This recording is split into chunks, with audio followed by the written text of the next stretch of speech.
നമസ്കാരം. ചാനൽ 91 ന്യൂസിലേക്ക് സ്വാഗതം. 3.5 വർഷക്കാലത്തിനിടയിൽ 64 പേർ ഒരു പെൺകുട്ടിയെ പീഡിപ്പിച്ചു. സത്യത്തിൽ ഇതൊരു പീഡനമാണോ? ഒരു വർഷത്തിൽ 20 പേർ, ഒരു മാസം 2 പേർ വെച്ച് പെൺകുട്ടിയെ പീഡിപ്പിക്കുക എന്നത് എങ്ങനെയാണ് വിശ്വസിക്കുന്നത്? പീഡിപ്പിച്ചത് ദളിത് പെൺകുട്ടി എന്നല്ല, ഒരു പെൺകുട്ടിയെയും പീഡിപ്പിക്കുന്നത് ന്യായീകരിക്കുകയല്ല. തെറ്റ് ചെയ്തവർക്ക് ശിക്ഷ ലഭിക്കുക തന്നെ വേണം. പക്ഷെ ഒരു വീട്ടിൽ അച്ഛനമ്മമാർക്കൊപ്പം കഴിയുന്ന വിദ്യാർത്ഥിനി അതേ വീട്ടിൽ വെച്ച്, കാറിൽ വെച്ച്, പരിശീലന ക്യാമ്പിൽ, സ്വകാര്യ ബസ്സിൽ, ഹോട്ടൽ മുറിയിൽ, ഇവിടെയൊക്കെ വെച്ചാണ് പീഡിപ്പിക്കപ്പെട്ടിരിക്കുന്നത്. പീഡനത്തിനിരയായ പെൺകുട്ടിയെ തട്ടിക്കൊണ്ടുപോയി മുറിയിൽ പൂട്ടിയിട്ടല്ല കുറ്റകൃത്യം ചെയ്തത്. മറ്റൊരു സംസ്ഥാനത്തേക്ക് കടത്തിക്കൊണ്ടുപോയി പീഡിപ്പിച്ചതല്ല. പിന്നെ എങ്ങനെയാണ് ഇതൊരു പീഡന കുറ്റമാകുന്നത്? നമ്മുടെ പെൺമക്കൾ സ്കൂളിൽ നിന്ന് വരാൻ അല്പമൊന്ന് വൈകിയാൽ നമ്മുടെയൊക്കെ മനസ്സിൽ തീയാണ്. വൈകി വീട്ടിലെത്തിയാൽ പിന്നെ ചോദ്യം ചെയ്യലാണ്.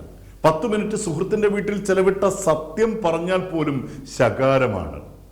അങ്ങനെയുള്ള സാഹചര്യത്തിൽ ഈ മാതാപിതാക്കളുടെ ശ്രദ്ധയില്ലായ്മ കൊണ്ട് ഈ പെൺകുട്ടി അവരുടെ കണ്ണു വെട്ടിച്ച് ഇത്രയധികം സ്ഥലങ്ങളിൽ എങ്ങനെയാണ് പോയത്? 13 വയസ്സ് പ്രായത്തിൽ ആൺ സുഹൃത്ത് പീഡിപ്പിച്ചു. നഗ്ന ഫോട്ടോയും പീഡനത്തിന്റെ വീഡിയോ ദൃശ്യങ്ങളും പകർത്തി അത് കാട്ടി ആൺ സുഹൃത്തിന്റെ മറ്റ് സുഹൃത്തുക്കൾ ഈ പെൺകുട്ടിയെ പീഡിപ്പിച്ചു. ഇതൊക്കെ സംഭവിച്ചു പോകുവാൻ സാധ്യതയുള്ള കെണികളാണ്. എന്നാൽ പിന്നീട് അങ്ങോട്ട് വർഷങ്ങളോളം, 18 വയസ്സ് കഴിയുന്നതുവരെയും ഇത്രയധികം ബന്ധങ്ങൾ ഉണ്ടാകാൻ കാരണമായത് പെൺകുട്ടിയുടെ അച്ഛൻ്റെ ഫോണിൽ നിന്നും പെൺകുട്ടി അങ്ങോട്ട് ബന്ധപ്പെട്ട നമ്പറുകളാണ്. എങ്ങും ബന്ധിച്ചിട്ടില്ലാത്ത പെൺകുട്ടിക്ക് ഇത്തരം കെണികളിൽ നിന്നും രക്ഷപ്പെടാൻ എത്രയോ അവസരങ്ങൾ ഉണ്ടായിരുന്നു. തന്നെ പീഡനത്തിന് ഇരയാക്കിയവരുടെ പേരും വിലാസവും താമസ ഇടങ്ങളുമൊക്കെ കൃത്യമായി പോലീസിന് നൽകുവാൻ എങ്ങനെയാണ് പെൺകുട്ടിക്ക് സാധിക്കുന്നത്? അറസ്റ്റിലായവരിൽ +2 വിദ്യാർത്ഥിയുണ്ട്, ഒരാഴ്ച മുമ്പ് വിവാഹം കഴിഞ്ഞ നവവരനുണ്ട്, കായിക പരിശീലകരുണ്ട്. പ്രായപൂർത്തിയാകാത്ത പെൺകുട്ടിയെ ലൈംഗിക ബന്ധത്തിന് ഇരയാക്കുന്നത് ഇന്ത്യൻ ശിക്ഷാ നിയമം അനുസരിച്ച് കുറ്റകരമാണ്. പീഡനക്കേസിലെ പ്രതികൾക്കെതിരെയുള്ള ഈ കുറ്റാരോപണം തെളിഞ്ഞാൽ അവർ ശിക്ഷിക്കപ്പെടുകയും ചെയ്യും.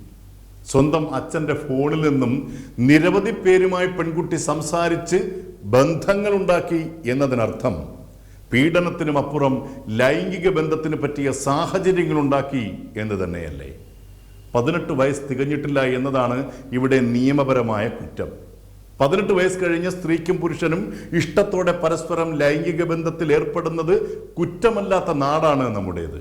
ഈ കേസിൽ നിരവധിയായി നിരപരാധികളും കുരുങ്ങിയിട്ടുണ്ട് എന്നത് ഒരു സത്യമാണ്. പെൺകുട്ടി നൽകിയ മൊഴിയുടെ അടിസ്ഥാനത്തിലാണ് ഇപ്പോൾ അനവധി അറസ്റ്റുകൾ നടന്നുകൊണ്ടേയിരിക്കുന്നത്. അവരെയൊക്കെയും കോടതി റിമാൻഡ് ചെയ്ത് ജയിലിൽ അടയ്ക്കുന്നു.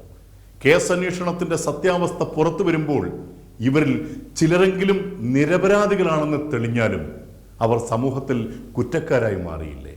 18-20 വയസ്സ് പ്രായമുള്ള ചെറുപ്പക്കാരുടെ ഭാവി എന്തായിത്തീരും? കുറ്റവാളികൾ ശിക്ഷിക്കപ്പെടട്ടെ, പക്ഷേ നിരപരാധികൾ കേവലം ആരോപണത്തിന്റെ പേരിൽ നാളുകളിൽ ഒരു മുഴം കയറിൽ ജീവിതം അവസാനിപ്പിക്കേണ്ട ദുരവസ്ഥയുണ്ടാകരുത്. ഇത്തരം കേസുകളിൽ ഗൗരവപൂർണമായ രഹസ്യ സ്വഭാവം സൂക്ഷിക്കുവാൻ പോലീസിന്റെ ഭാഗത്തു നിന്ന് ആത്മാർത്ഥമായ ശ്രമം ഉണ്ടാകണമായിരുന്നു. ഇതിപ്പോ സർവ്വമാധ്യമങ്ങളിലും പെൺകുട്ടി പറഞ്ഞ മുഴുവൻ പേരുകളും വിലാസവും വയസ്സും ഉൾപ്പെടെ അച്ചടിച്ചു വരികയാണ്. ദൃശ്യമാധ്യമങ്ങളിൽ വീഡിയോകൾ വന്നുകൊണ്ടേയിരിക്കുന്നു. ഇവരിൽ കുറ്റം ചെയ്യാത്തവർ ഉണ്ടെങ്കിൽ ഞങ്ങൾ ചെയ്ത വാർത്ത തെറ്റാണെന്നും ഇവർ നിരപരാധികളാണെന്നുമുള്ള ഒരു ന്യൂസ് അച്ചടിക്കാനോ അങ്ങനെ ഒരു വീഡിയോ ചെയ്യുവാനോ ഏതെങ്കിലും ഒരു മാധ്യമം തയ്യാറാകുമോ? ഇല്ല.